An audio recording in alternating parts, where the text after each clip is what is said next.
السلام علیکم ناظرین، آج ہم یہ سیکھیں گے کہ اسلام 360 میں قرآن بغیر ترجمے کے کیسے پڑھ سکتے ہیں۔ جب آپ اپنی اپلیکیشن اوپن کریں گے تو آپ کے سامنے یہ اسکرین آ جائے گی۔ بائیں ہاتھ کی جانب نیچے دیکھیے چھوٹا سا لکھا ہوا ہے قرآن، ہم اس پہ کلک کریں گے۔ اب یہاں پہ آپ کے پاس القرآن کا آپشن موجود ہے، ہم اس پہ کلک کریں گے۔ یہاں پہ ہمارے پاس سورتوں کی لسٹ ہے، میں سورہ فاتحہ سلیکٹ کر لیتا ہوں۔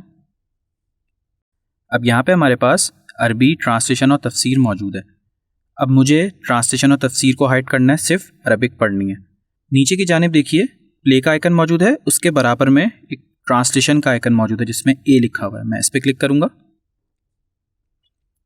اب یہاں پہ دیکھیے میرے پاس ٹرانسلیشن کی لسٹ موجود ہے، میں ٹرانسلیشن کو آف کر دیتا ہوں۔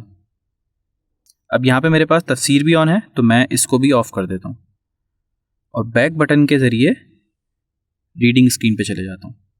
تو یہ دیکھیں ناظرین، ہمارے پاس عربک آ گئی ہے۔ امید ہے آپ کو یہ ویڈیو سمجھ آئی ہوگی۔ اپنی دعا میں خاص یاد رکھیے گا۔ السلام علیکم ورحمۃ اللہ تعالی وبرکاتہ۔